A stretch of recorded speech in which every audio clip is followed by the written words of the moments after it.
পরিচয়টা। আসসালামু আলাইকুম, আমি মোসাম্মদ ফারজানা ইয়াসমিন ফাল্গুনী, গোপালগঞ্জ বিজ্ঞান প্রযুক্তি বিশ্ববিদ্যালয়, আর্কিটেকচার 2025-26 সেশন।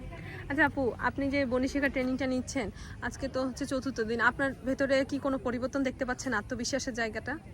যে আমি পরিবর্তন লক্ষ্য করতেছি, আর মোটামুটি হচ্ছে যে বিষয়টা মাঝে যে জড়তা কাজ করতেছিল কিছুদিন ধরে, আমি বেশ কিছুদিন থেকে বাসায় বসে আছি অ্যাডমিশনের পর থেকে।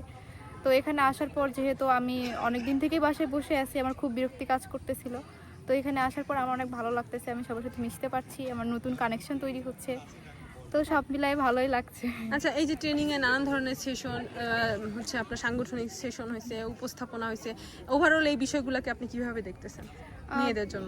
বিষয়গুলো আসলে অনেক পজিটিভ, কারণ হচ্ছে মানে আমাদের এই নারীদের বিষয় নিয়ে অনেকে কাজ করে না বর্তমানে, এরকম উদ্যোগ খুব কমই দেখা যায়। তারপর এখানে প্রেজেন্টেশনের মতো কিছু জিনিসপাতি ছিল যেগুলো আসলে আমি যেহেতু নতুন, আমি এগুলো নতুন নতুন শিখতে পারছি, আবার নতুন নতুন বিভিন্ন ডিপার্টমেন্টের আপুদের সাথে পরিচিত হতে পারছি, যেটা আসলে আমি হয়তো রুমে বসে পারতাম না, বা এরকম কানেকশন আমার বিল্ড আপ হইতো না। তো সব মিলাই ওভারঅল খুব ভালো লাগতেছে।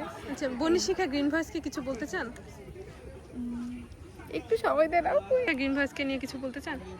হচ্ছে যেহেতু আমাদের মানে বর্ণিশিক্ষা যেটা, এটা তো একদম কোনো মানে কোনো প্রফিট রাখতেছে না তাদের নিজের থেকে। আমাদের জন্য যে কার্যক্রমগুলো করছে এগুলো অনেক পজিটিভ। তো আমাদের উচিত হবে যে আমরা তো বেশ অল্প কিছু 60-65 জনের একটা গ্রুপ, তো এটা যদি একটু বড় পরিসরে করা যায়, বিভিন্ন ধরনের সেমিনার বা রাস্তার পাশে কোথাও মানে হচ্ছে সবাইকে মিলে একটা উদ্যোগ যদি নেওয়া যায়, তাহলে সবাইকে সচেতন করাও সম্ভব হবে, আবার বিভিন্ন উদ্যোগগুলো নেওয়া আমাদের জন্য সহজ হবে।